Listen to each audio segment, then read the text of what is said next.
Alright guys, I'm going to be filming a quick video on these 4-wheel drive King Amazon lights I got. They were about $13.99. I'm going to leave a link in the description. But really the main install is going to be the lights and this little switch here. Lights are powered there. Your switch here on the Sport Tracs seem to be a pretty common issue that they go bad. Not sure if it's just the switch or the power, but here's the old 12-volt outlet. I was getting no power and I checked all the fuses, so really I just said screw it, we're gonna replace it. You can see it's on there, it's showing 12.5 volts, but that replaces your 12-volt and it adds USB connector. And then the same power that's running there, I'm running to the lights there. The lights are actually relatively bright. Pretty nice little setup.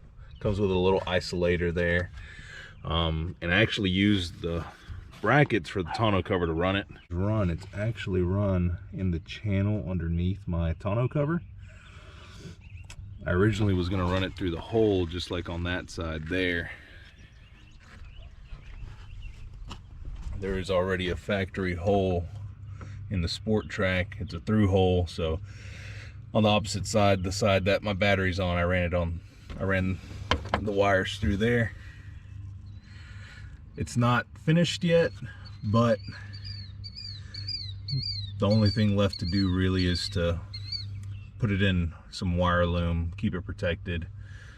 So I just got it setting up with some zip ties and some electrical tape.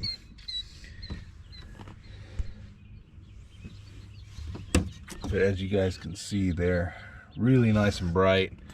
I just ran them through the frame rail, just temporarily. Like I said, I'm going to be putting some wire loom. I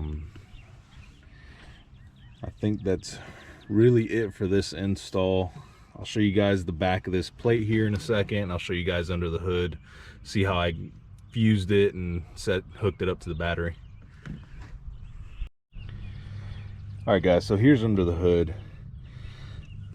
These connectors here on the factory Ford connectors were actually pretty messed up. They were old, pretty battered. So what I did was I just took my factory wiring, soldered it onto some nice copper lugs, and put new post connectors there for the battery on both sides. This one I forgot to put some shrink tube on, so I'm gonna have to go back and do that. But here's the wiring.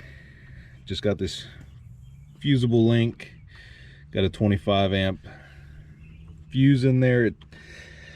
That connector in the bed that I put in is rated at 30 amps, so just to be safe I put it at 25. I don't think I'll ever be running anything more than that. And you can see I ran it across the frame rail. Like I said, this is just preliminary. I'm gonna be doing some shrink tubing on it, and it goes down the firewall along the frame rail. So I'm gonna take you guys back to the bed and show you guys how I wired it all in.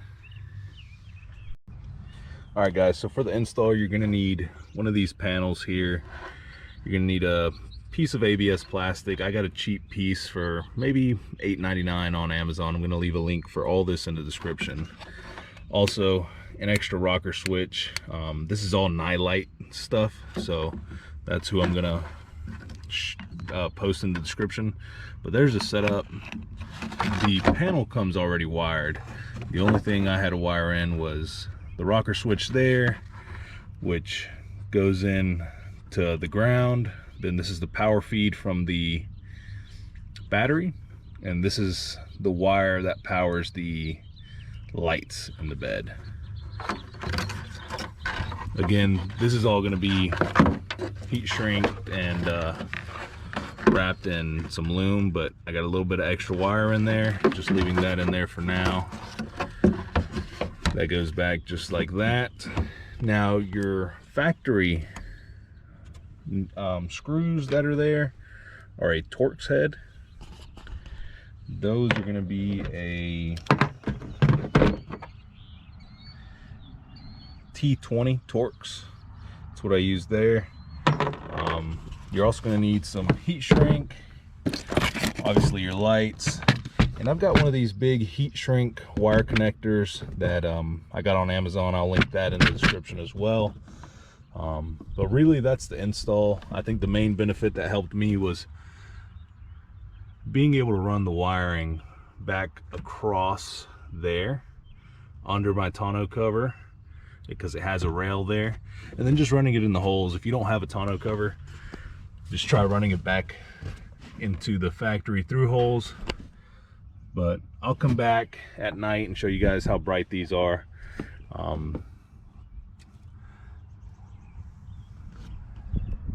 It's about 8:30. You guys can see there's the reading off the panel. It does glow blue for the USB. The 12 volt doesn't do anything like that. Those are the lights.